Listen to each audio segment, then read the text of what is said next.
You are a thief and a liar, and you will pay for your crimes against this pack." The words echoed through the grand hall of the royal court, each syllable striking Lila like a physical blow. She stood in the center of the marble floor, her hands bound with silver chains that burned against her skin, surrounded by hundreds of pack members who had gathered to witness her judgment. The High Council sat elevated on their ornate thrones, their faces carved from stone and judgment, while whispers rippled through the crowd like poison spreading through water. Lila had always been invisible in the Moonstone Pack, a shadow moving through the palace kitchens, an Omega without a wolf, without a voice, without value. But now, every eye in the kingdom was fixed on her, and she had never felt more exposed, more vulnerable, more utterly alone. "The evidence is irrefutable," Lady Vivian declared, her voice smooth as silk and twice as deadly. She stood before the council in a gown of deep emerald that caught the light from the crystal chandeliers above. Her dark hair swept into an elegant twist, every inch the sophisticated noblewoman. Lady Vivian was the king's most trusted advisor, a widow of impeccable breeding whose counsel had guided the Moonstone Pack through countless political storms. No one would suspect her of anything less than absolute loyalty. No one except Lila, who had seen her 3 nights ago in the forgotten wine cellar beneath the palace, meeting with 2 hooded figures and discussing the exact location where the Alpha King would stand during the Festival of the Full Moon. "The sacred moonstone pendant was found in her quarters," Vivian continued, holding up a velvet pouch, "hidden beneath her mattress like the guilty secret it is. This pendant has protected our pack for 300 years, and this Omega dared to steal it for her own selfish purposes." Lila's throat tightened. She wanted to scream that it was a lie, that she had never seen that. Pendant before the guards tore apart her tiny room and miraculously discovered it exactly where Vivian said it would be. She wanted to tell them about the conspiracy, about the assassination plot she had overheard, about how Vivian had seen her in the cellar doorway, and how everything had unraveled from that single moment of being in the wrong place at the wrong time. But the words stuck in her chest like shards of glass, because who would believe her? An Omega without a wolf accusing the most respected woman in the kingdom? It would sound like the desperate invention of a cornered criminal. The silver chains grew hotter against her wrists, and Lila bit the inside of her cheek until she tasted blood, using the pain to anchor herself, to keep from collapsing under the weight of her own helplessness. Does the accused have anything to say in her defense?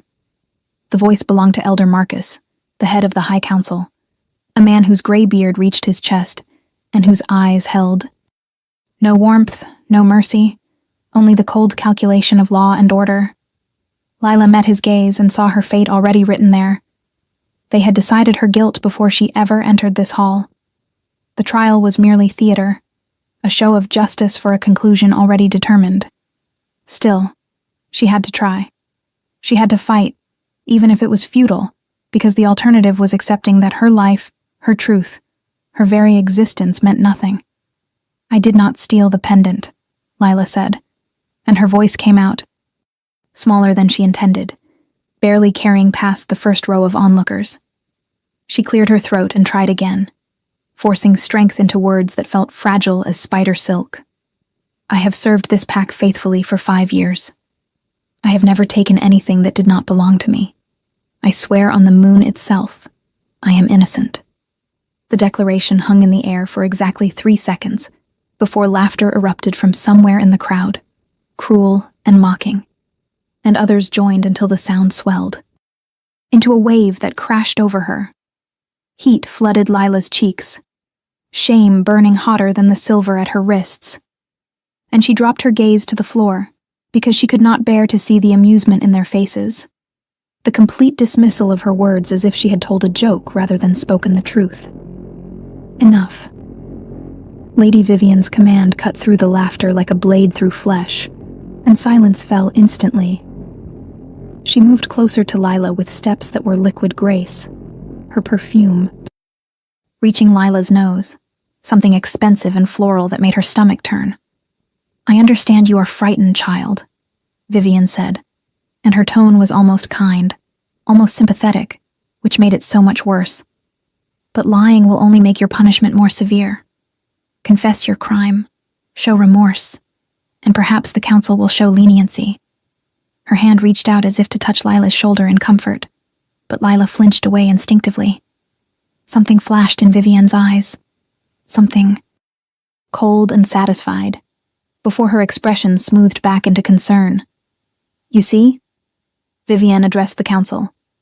She cannot even accept compassion. Guilt has hardened her heart. The trap was perfect. Every word Lila spoke in her defense became evidence of her deception.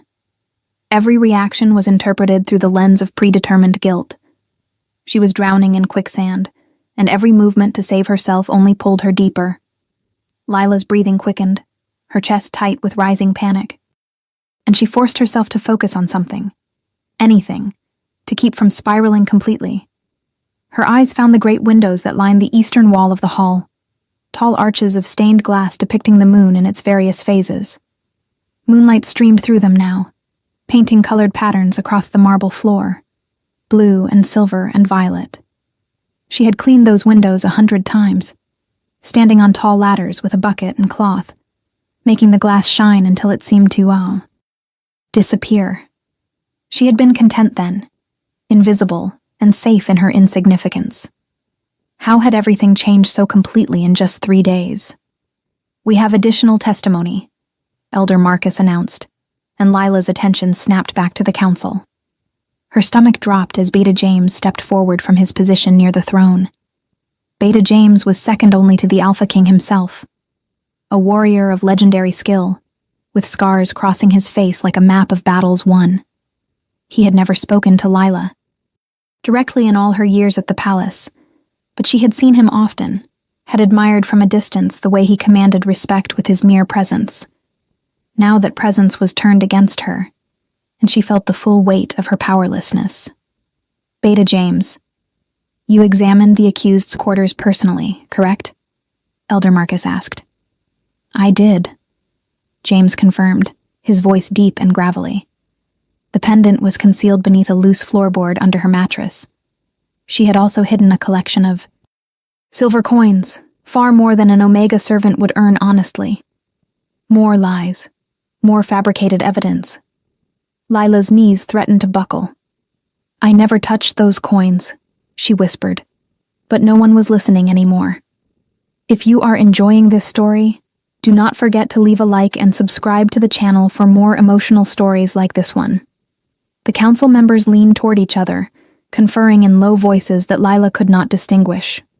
She watched their faces, trying to read her. Fate in the movement of their lips, the furrowing of their brows. Elder Thorne, a woman with iron-gray hair and hands twisted by age, shook her head slowly. Elder Marcus's expression remained carved from granite.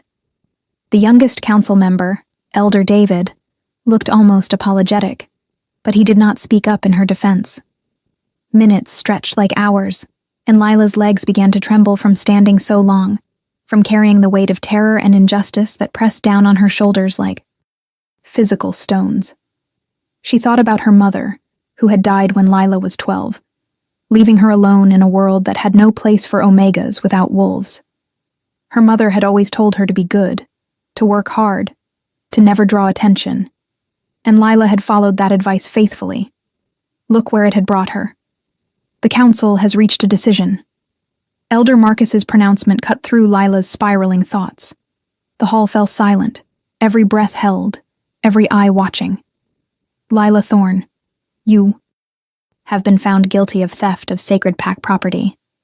The penalty for such a crime is death by silver poisoning or permanent exile from Pack lands. However, given your youth and your previously unblemished record, we are inclined toward mercy. Exile. The word should have brought relief, but instead it felt like another kind of death. To be cast out from your pack was to become rogue, to lose the protection and connection that sustained a wolf's very soul.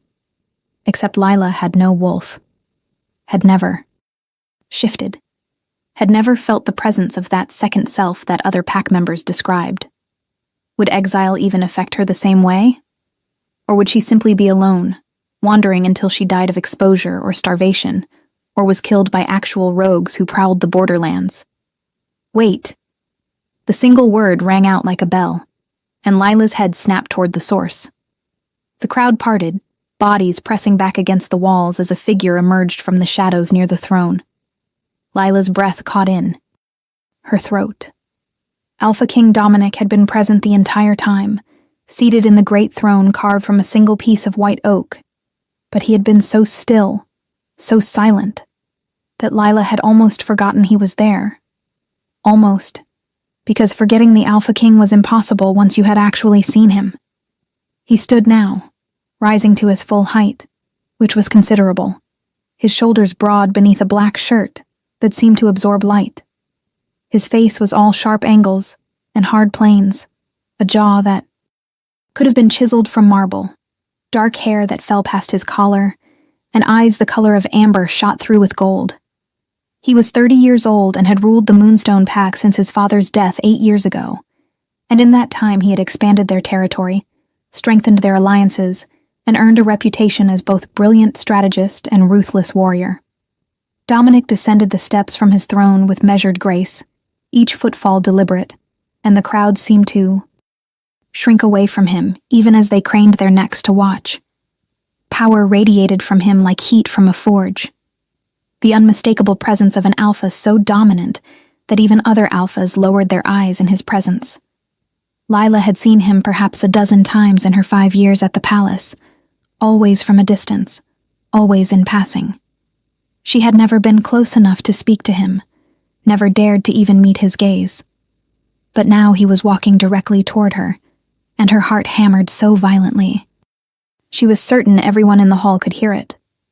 "Your Majesty," Elder Marcus began, rising from his seat with visible confusion. "We have reached a verdict. There is no need for you to involve yourself in such a minor matter." Minor matter. That was what her life had become. A footnote in the day's proceedings, barely worth the king's attention. Except Dominic did not stop walking. He moved past the council without acknowledging their words, his attention fixed entirely on Lila, and she felt pinned beneath that golden gaze like a butterfly under glass. He stopped 3 feet away from her, close enough that she could see the slight stubble along his jaw, the tiny scar cutting through his left eyebrow, the way his chest rose and fell with each controlled breath. The scent of him reached her, pine and smoke, and something wild that made her wolfless heart stutter in recognition of something she could not name. "I was there," Dominic said, and his voice carried to every corner of the hall despite not being raised, that alpha command that demanded attention, that made every word feel like absolute truth. "The night the pendant was allegedly stolen, I was in the lower levels of the palace. I could not sleep, and I walked the old corridors as I sometimes do when my mind is too loud for rest." He paused, letting the weight of his words settle. "I saw Lila Thorne in the kitchens at midnight, preparing bread dough for the morning meal. She was alone, covered in flour, humming a song I did not recognize. She did not see me. I watched her work for perhaps 10 minutes before I continued my walk. She never left that kitchen. She could not have stolen the pendant, because she was exactly where she was supposed to be, doing exactly what she was supposed to do." The hall erupted into chaos. Voices overlapped in shock and disbelief. Questions shouted from every direction. But Lila heard none of it. Her entire world had narrowed to the man standing before her, to the impossible. Words he had just spoken, to the fact that the Alpha King himself had just provided her alibi, had just called her truthful, had just saved her life. That cannot be. Lady Vivian's voice cut through the noise, sharp with barely controlled anger. "Your Majesty, with all due respect, you must be mistaken. The evidence is overwhelming. Perhaps you saw her on a different night." Dominic turned his head slowly to look at Vivian, and the temperature in the room seemed to drop 10 degrees. "Are you suggesting I do not know what I saw, Lady Vivian?" His tone was soft, deadly soft, the kind of quiet that preceded violence. "Are you implying that your king is either a liar or a fool?" Vivian's face went pale, then flushed with color as she realized the trap she had walked into. "Of course not, Your Majesty." I would never presume to question your word. I merely thought that perhaps in the darkness, in your state of restlessness, a simple mistake might have occurred. We are all fallible, even kings. The audacity of her response made several council members gasp audibly. Dominic's eyes narrowed to slits of molten gold, and for a moment Lila thought he might shift right there in the hall, might let his wolf tear apart the woman who dared to contradict him. But he remained in human form, his control absolute, his rage channeled into words that struck harder than claws. I do not make mistakes about what I see, when I see it, or who I see doing it, Dominic stated, each word precise as a blade thrust. Lila Thorne was in the kitchen at midnight. She is innocent of this theft. The evidence against her was planted. Someone in this hall is lying, and it is not me. The implications hung in the air like smoke from a fire, thick and choking. If Lila was innocent, if the evidence was planted, then someone had deliberately framed her. Someone had committed a crime far worse than simple theft. Someone had perverted justice itself. Lila's mind spun with the enormity of it. The Alpha King had not just defended her. He had declared war on whoever had orchestrated this, and he had done it publicly, irrevocably, in front of his entire court. There was no taking it back now. No quiet resolution. This would have consequences that rippled far beyond her fate. Your Majesty. Beta James stepped forward, his expression troubled. If what you say is true, and I do not doubt your word, then we have a serious problem. The pendant is still missing. The coins were still found in Lila's room. Someone went to great lengths to implicate her specifically. We need to understand why. We will understand, Dominic promised, and there was something dark in his voice, something that spoke of interrogations and revelations extracted through less than gentle means. But first, we will correct the immediate injustice. Remove those chains from her. Now. 2 guards rushed forward to obey, fumbling with the locks on the silver shackles. The moment the metal fell away from Lila's wrists, she gasped, not realizing until that moment how much pain she had been in, how the silver had burned deeper than just her skin. Angry red welts circled both wrists, already starting to blister, and she cradled them against her chest instinctively. Dominic's gaze dropped to her injuries, and his jaw clenched so hard she heard his teeth grind together. Who authorized the use of silver chains on an Omega who has not even been formally sentenced? He demanded, and the question was directed at the guards, at the council, at everyone, and no one. It is standard protocol for accused thieves of sacred objects, Your Majesty. Elder Marcus replied carefully. The silver ensures they cannot shift and escape before trial. The excuse was logical, reasonable, and Dominic's expression said he did not believe a word of it. Lila Thorne has never shifted in her life, he said flatly. Everyone in this palace knows she is wolfless. The silver was not for security. It was for cruelty. It was meant to hurt her before she was even convicted. I will remember that detail when I investigate who gave the order. His words were a clear threat, and Elder Marcus's face tightened with something that might have been fear or resentment, or both. Lila could not focus on the politics playing out around her. Her legs finally gave way, and she sank to her knees on the cold marble floor, her entire body shaking with reaction, with relief, with the overwhelming flood of emotions she had been holding back through sheer force of will. She was not going to die. She was not going to be exiled. The Alpha King had saved her. None of it made sense. Why would he have been watching her? Why would he remember such a mundane moment? Why would he risk his reputation, his relationship with his council, his political capital on an Omega kitchen worker he had supposedly only observed once in passing? What do you think will happen next? Leave your predictions in the comments below. Dominic moved, before Lila could spiral further into confusion. He knelt in front of her, bringing himself down to her level, and the gesture was so unexpected, so completely counter to every rule of hierarchy and protocol, that the gasps from the crowd were audible even through Lila's ringing ears. An Alpha King did not kneel before anyone, least of all a wolfless Omega. "Let me see your wrists," he said quietly, and it was not a command, but a request, gentle in a way that made Lila's chest ache with something she could not name. She extended her hands hesitantly, and Dominic took them with a care that seemed impossible for someone so large, so powerful. His fingers were warm against her skin, his touch feather light as he examined the silver burns. "These will scar if not treated immediately," he murmured, more to himself than to her. He looked up, catching the eye of someone in the crowd. "Healer Mora, attend to her. Use the strongest salve we have. I do not want her to carry the marks of this injustice on her skin." An older woman with kind eyes and gray-streaked hair hurried forward, carrying a leather satchel that marked her as the pack's head healer. She knelt beside Lila without hesitation, already pulling out small jars and clean bandages. "This will sting at first, child," Mora warned, as she opened a jar filled with something that smelled of mint and lavender and something sharper underneath. "But it will draw out the silver poisoning and promote healing." She began, applying the salve with practiced efficiency, and true to her word, it burned like fire for the first few seconds before cooling into blessed relief.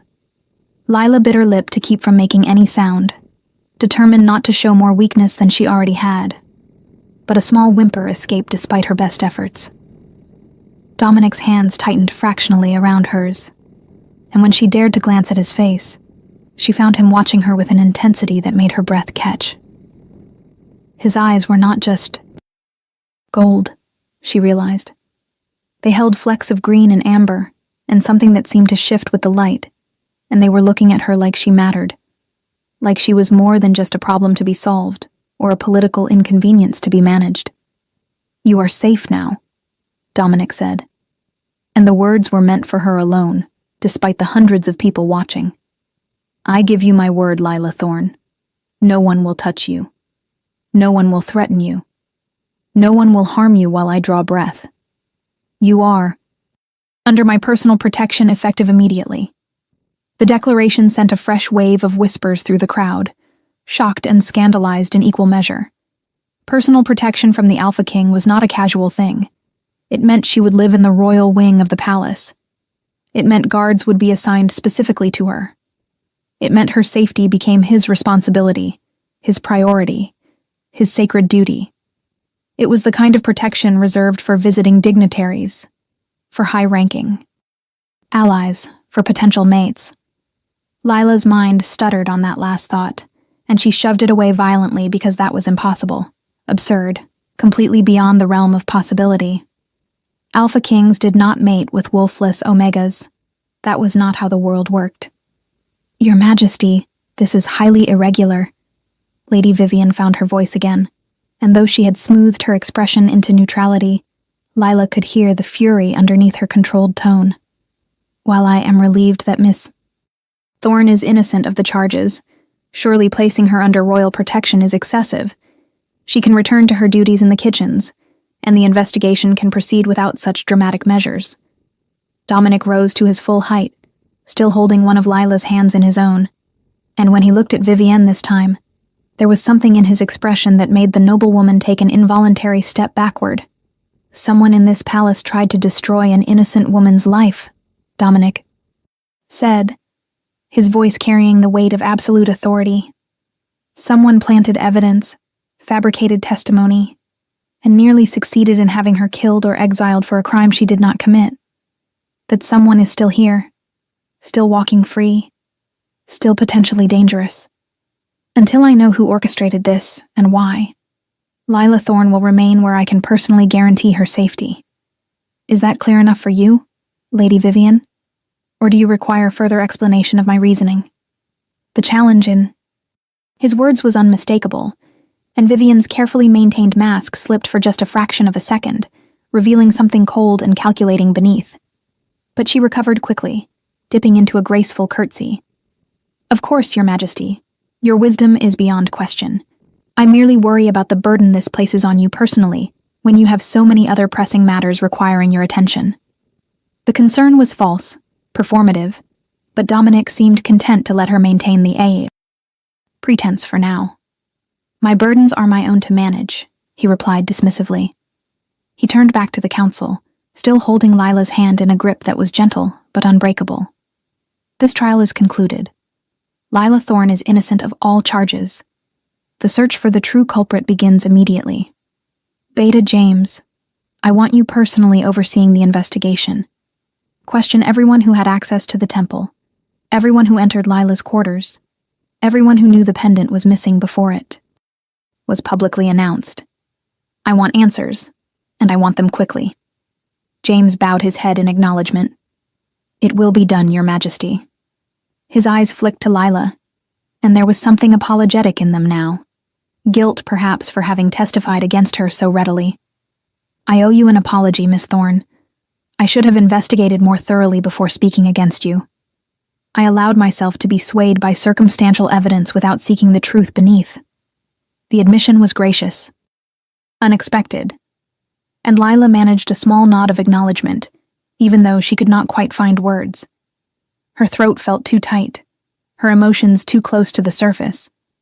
Everything was happening too fast. One moment she had been facing death or exile, and now she was being apologized to by the Beta, protected by the king, treated like someone who mattered when she had spent her entire life being invisible. Healer Mora finished wrapping Lila's wrists in clean white bandages, tying off the ends, with practiced efficiency. There. You will need the dressing change twice daily for the next 3 days. Come to the healing wing each morning and evening. The burns should heal without scarring if we are diligent. Mora packed up her supplies and rose, pausing to place a weathered hand on Lila's shoulder. You have guardian angels watching over you, child. Not many can say that. She glanced meaningfully at Dominic before melting back into the crowd. Guardian angels. The phrase echoed in Lila's mind as Dominic helped her to her feet, his hand moving from hers to the small of her back, steadying her when she swayed slightly. She had never believed in angels, guardian or otherwise. She had believed in hard work, in keeping her head down, in surviving through sheer stubborn refusal to give up. But she could not deny that something inexplicable had just happened. Dominic had not just vouched for her. He had known details he should not have known, had defended her with a ferocity that went beyond simple justice, had claimed her protection in a way that was going to change everything about her life. Can you walk? Dominic asked quietly, his voice pitched for her ears alone. Lila nodded, not trusting herself to speak. Good. Come. I will escort you to your new quarters myself. You should rest after your ordeal. He guided her toward the great doors at the back of the hall, and the crowd parted before them like water before the prow of a ship. Lila kept her eyes forward, trying to ignore the stares, the whispers that followed in their wake. She caught fragments of conversations, speculation about what this meant, questions about the king's unusual interest in Emir Omega, theories ranging from political maneuvering to something far more scandalous. Let them talk. She was alive. She was free. Nothing else mattered in this moment. They left the hall and entered the cool quiet of the palace corridors, the noise of the crowd fading behind thick wooden doors. Lila had walked these halls countless times, but always as staff, always using the servants' passages and back staircases. Now she walked beside the Alpha King through the main corridors, where nobles strolled and important decisions were made. And it felt surreal, like she had stepped into someone else's life. Dominic said nothing as they walked, but his presence beside her was a constant, grounding thing. His hand still resting lightly against her back, as if he expected her to collapse at any moment. Perhaps he was not wrong. Her legs felt like they were made of water, and only pride kept her upright and moving forward. They climbed a wide staircase made of white marble veined with gold, ascending to the 3rd floor where the royal apartments were located. Lila had never been allowed on this floor before. It was forbidden territory for lower staff, cleaned and maintained only by a select few trusted servants who had been with the royal family for decades. The carpet beneath her feet was thick and soft, deep blue with silver threading that caught the light from crystal sconces mounted on the walls. Portraits of past Alpha Kings lined the corridor. Stern-faced men and women who had ruled the Moonstone Pack through centuries of war and peace, triumph and tragedy. Their painted eyes seemed to follow Lila as she passed, judging her, questioning what she was doing in their sacred halls.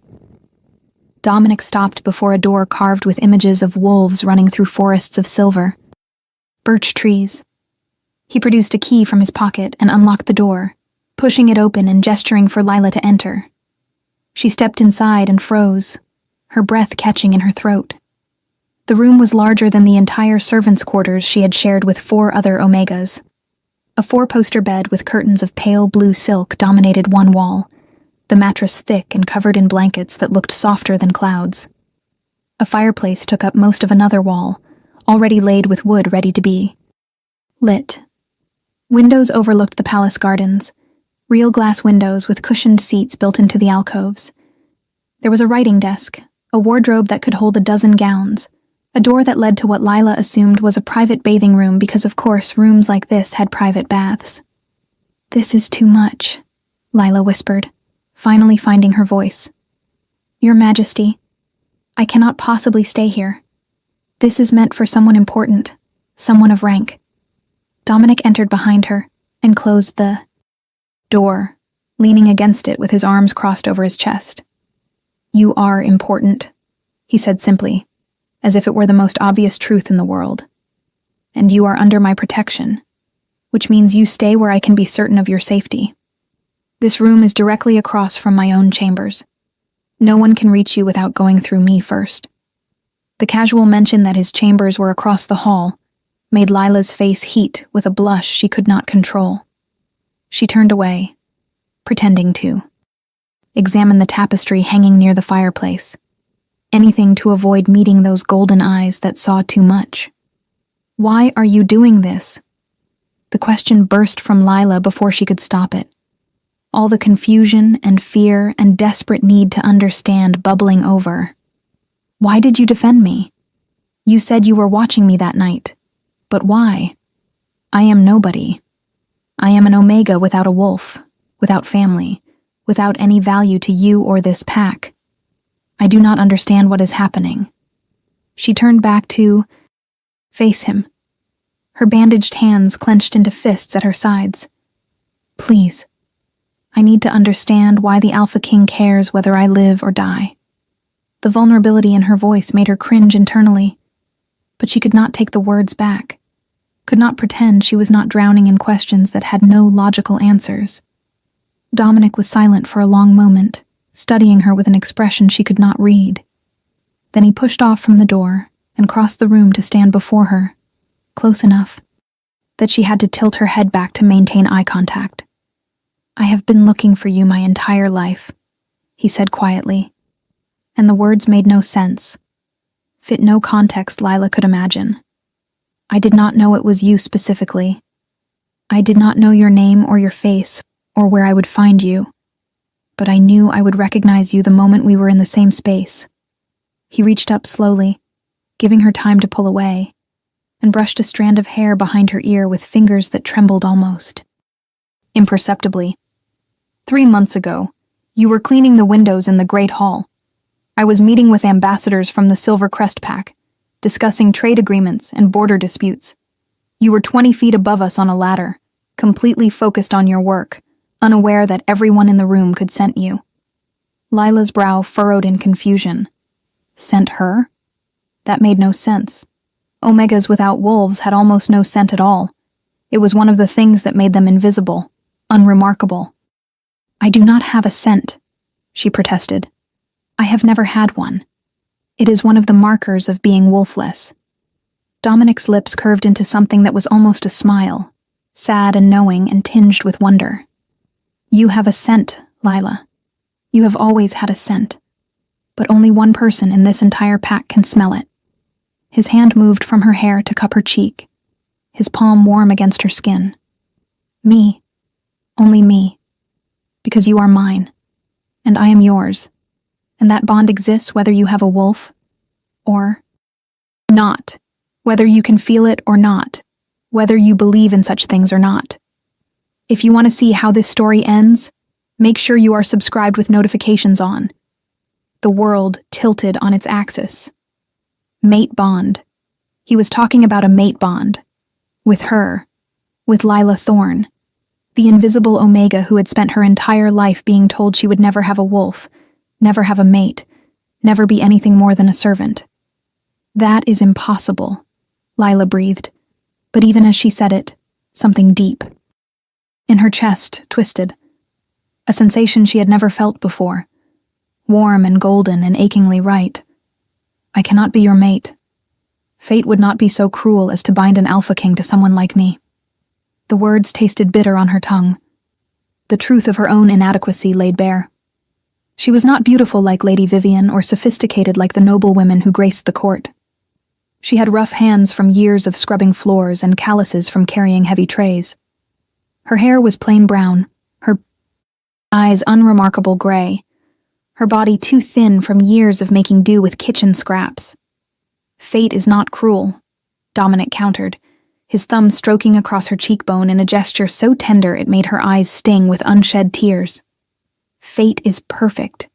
You are perfect. And I have been half alive for 30 years waiting to find you, to know you, to stand beside you and feel whole for the first time in my existence. His forehead lowered to rest against hers, and Lila's breath stuttered at the intimacy of it, at the way his scent surrounded her, pine and smoke and wild things, making her head spin. I know you cannot feel the bond yet.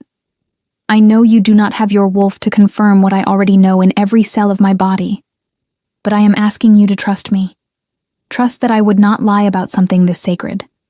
Trust that what I feel when I am near you is real and right and worth protecting at any cost. Trust.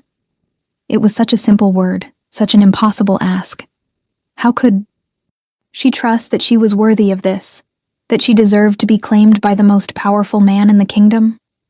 How could she trust that this was not some elaborate dream she would wake from to find herself back in chains, back in that hall facing execution? But even as doubt clawed at her mind, her heart was pulling toward him like a compass to true north. That strange golden warmth in her chest, expanding with every second his skin touched hers.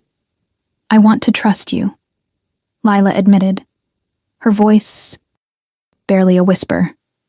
But I am terrified. Everything I thought I knew about my life, about my place in this world, has been destroyed in the span of an hour. I do not know how to be what you need me to be. I do not need you to be anything except exactly who you are, Dominic said fiercely. I do not need a perfect queen, or a sophisticated courtier, or someone who knows politics and protocol. I need the woman who hums while she makes bread at midnight. I need the person who has survived years of being invisible and overlooked and still has kindness in her eyes. I need you, Lila. Just you. His words broke something open inside her. Some wall she had built around her heart to protect it from hope, from wanting things that were impossible. Tears spilled over, tracking down her cheeks, and she was powerless to stop them. Dominic caught them with his thumbs, wiping them away with infinite gentleness, and the tenderness undid her completely. She sagged against him, and he caught her, wrapping his arms around her and holding her against his chest, while she shook with the force of emotions too big to contain. How long they stood like that, Lila could not say. Time seemed to lose meaning in the circle of his arms, in the steady thump of his heartbeat beneath her ear. Eventually her tears slowed, her breathing evened out, and exhaustion crashed over her like a physical weight. You need rest, Dominic murmured into her hair. You have been through more today than anyone should endure. Sleep. I will have food sent up for you, and tomorrow we will talk more. But tonight, just rest, and know you are safe. He pulled back enough to look at her, his hands framing her face. I will be right across the hall if you need anything. Knock on my door at any hour, for any reason. Promise me you will not hesitate. I promise, Lila managed, though the idea of knocking on the Alpha King's door felt as impossible as everything else that had happened today. Dominic seemed to sense her. Hesitation because he smiled. really smiled, and the expression transformed his face from intimidating to breathtaking. Good. Now let me help you with the fire before I go. These rooms can get cold at night. He moved to the fireplace, kneeling to light the prepared wood with practiced ease. Flames caught and spread, casting dancing shadows across the walls, filling the room with warmth and the comforting scent of burning birch. He stood, brushing off his hands, and headed for the door. He paused with his hand on the handle, looking back at her. Lila? Yes, Your Majesty? The formal address felt wrong after everything they had shared, but she did not know what else to call him. Call me Dominic, he said softly. When we are alone, no titles, no formality. Just my name. With that, he slipped out the door, leaving Lila standing in the middle of the most beautiful room she had ever seen, her mind spinning, her heart full of something that felt dangerously close to hope. The next. 3 days passed in a blur of strange new experiences and mounting tension. Lila slept in that enormous bed, visited Healer Mora twice daily to have her bandages changed, and ate meals brought to her room by servants who now treated her with wary respect instead of casual dismissal. She saw Dominic every evening. He would knock softly on her door, wait for her permission to enter, and then spend hours simply talking with her. He asked about her childhood, her mother, her experiences in the palace. He told her about the weight of kingship, the loneliness of leadership, the dreams he had for the Moonstone Pack's future.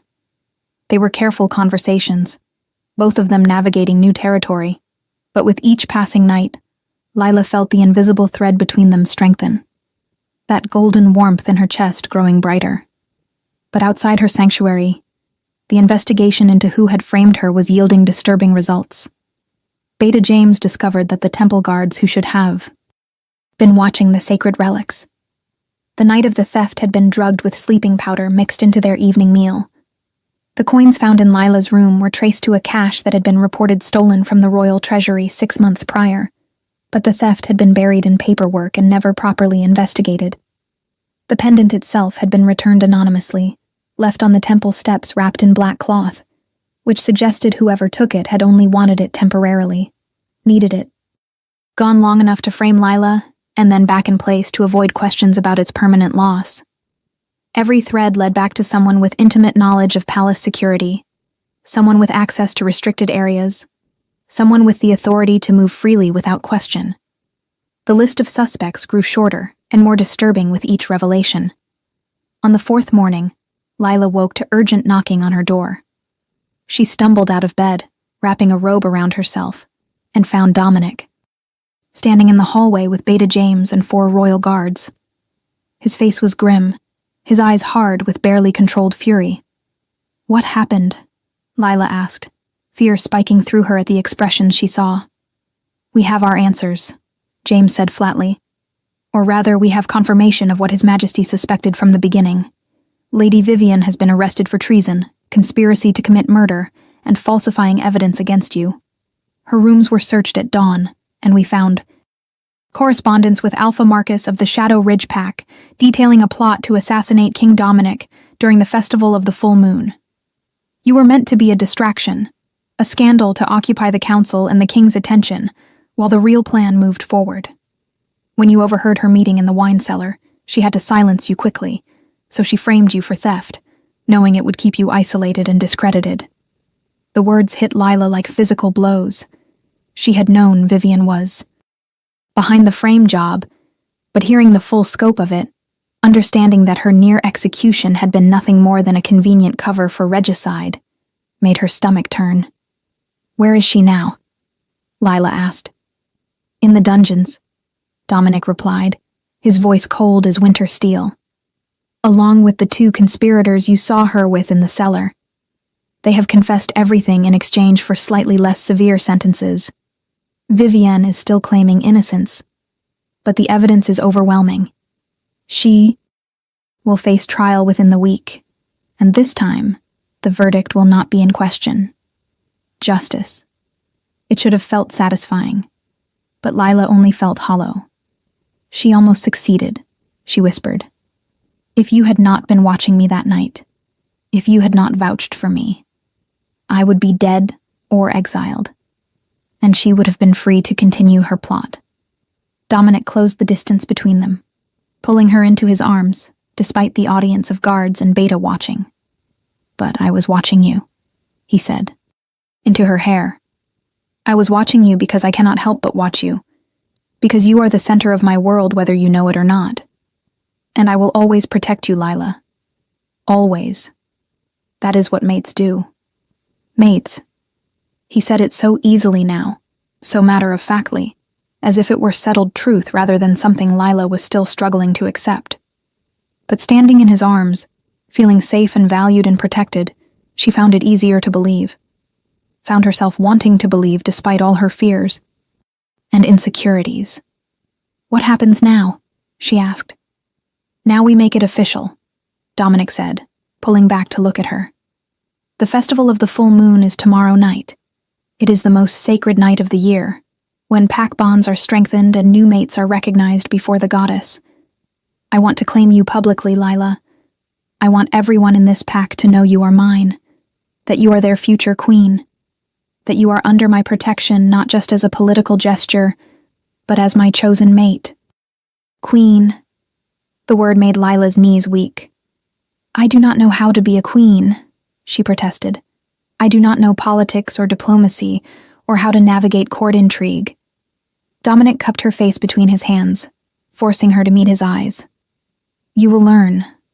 I will teach you. My advisors will teach you, and you will be magnificent because you are brave and clever and stronger than you know. But more than that, you are mine, and I am yours, and together we will be unstoppable. His certainty was intoxicating, infectious, and Lila found herself nodding before she fully processed what she was agreeing to. Okay, she breathed. Okay. I will stand with you tomorrow. I will let you claim me before the pack. The smile that broke across Dominic's face was radiant, pure joy that made him look years younger. He kissed her forehead, her cheeks, the tip of her nose, each press of his lips a promise, a vow. You will not regret this, he swore. I will spend every day of my life making sure you never regret choosing me. The festival of the full moon was held in the great clearing at the heart of pack territory, a natural amphitheater where ancient oak trees formed a circle around a raised stone platform. Thousands of pack members gathered as the sun set, filling the clearing with bodies and voices and the electric anticipation of sacred ritual. Lila stood in a tent at the edge of the clearing, being prepared by an army of attendants who fussed over her hair and makeup, and the gown she wore. The dress was midnight blue silk that seemed to capture starlight, fitted through the bodice and flowing into a skirt that pooled around her feet like water. Her hair had been swept up into an intricate style woven with silver thread and tiny crystals that caught the light. She looked like someone else entirely, someone beautiful and regal and worthy of standing beside a king. You look perfect, Healer Mora said, appearing at Lila's elbow with a warm smile. The king will not be able to take his eyes off you. Lila's stomach fluttered with nerves. What if I do something wrong? What if I trip on this dress or say the wrong words or freeze in front of everyone? Mora squeezed her hand gently. Then you will recover and continue, because that is what strong women do. But I do not think you will falter, child. I think you will shine like you were always meant to. Music began outside, drums and flutes signaling the start of the ceremony. An attendant opened the tent flap, and Lila took a deep breath, gathering her courage. She stepped out into the twilight, and the path before her was lined with pack members holding torches that lit her way to the platform. Every eye was on her, hundreds of faces watching as she walked alone toward her fate. Dominic waited on the platform, dressed in ceremonial robes of black and silver, his hair unbound and falling past his shoulders. He looked every inch the Alpha King, powerful and commanding and utterly magnificent. But when his eyes found her, when he watched her approach, all that raw power was focused entirely on her, with an intensity that stole her breath. Lila climbed the steps to the platform, and Dominic extended his hand. She took it, and that golden warmth in her chest exploded into something bigger, something that sang through her veins and lit up every nerve ending. The crowd gasped collectively, and Lila realized with shock that she was glowing, actual silver light emanating from her skin, brightest where her hand joined Dominic's. "Your wolf," Dominic breathed, wonder in his voice. "Lila, your wolf is waking." And it was true. For the first time in her life, Lila felt it, a presence in her mind that was both foreign and intimately familiar, a second consciousness that had been sleeping deep inside her, waiting for this exact moment. "I feel her," Lila whispered, tears streaming down her face. "Dominic, I can feel my wolf." The ceremony proceeded in a haze of emotion and revelation, anointed them both with sacred oils, bound their wrists together with silver cord, and spoke the ancient words that recognized mate bonds before the moon goddess. When it came time for Dominic to claim her verbally, his voice rang out clear and strong across the clearing. "I claim this woman as my mate, my queen, my other half for all eternity. Lila Thorne, you are mine in this life and every life to come. I will protect you, cherish you, stand beside you through every challenge and every joy. My heart beats only for you." Then it was Lila's turn, and she spoke the words that came not from memory, but from the deepest part of her soul. "I accept your claim, Dominic King. I choose you as my mate, my partner, my home. I give you my loyalty, my trust, my love freely and completely. Where you go, I will go. Your pack is my pack. Your future is my future." The silver light surrounding them intensified until it was blinding, and when it faded, something fundamental had shifted. Lila could feel the mate bond now, a living thing that connected her heart to Dominic's, that let her sense his emotions as clearly as her own. And through that bond came love so fierce and deep, it brought her to her knees. Dominic caught her, always catching her, and claimed her mouth in a kiss that sealed their bond before goddess and pack. The clearing erupted in celebration, howls rising to the full moon above, but Lila heard none of it. Her entire world had narrowed to the man holding her, to the bond. Humming between them, to the wolf finally awakening in her soul. "I love you," she said against his lips, the words feeling both inadequate and absolutely perfect. "I love you, Dominic. My mate. My king." Dominic's answering smile was fierce with possession and tenderness in equal measure. "And I love you, my queen. My salvation. The missing piece of my soul finally found." He lifted her into his arms, carrying her down from the platform toward the palace as the pack cheered and celebrated. Around them, the future stretched before them, unknown and slightly terrifying. But Lila was not afraid. She had her mate, her wolf, and a strength she had never known she possessed. Whatever came next, they would face it together. If this story touched your heart, share it with someone who loves epic romance. Tell me in the comments, did you see this ending coming?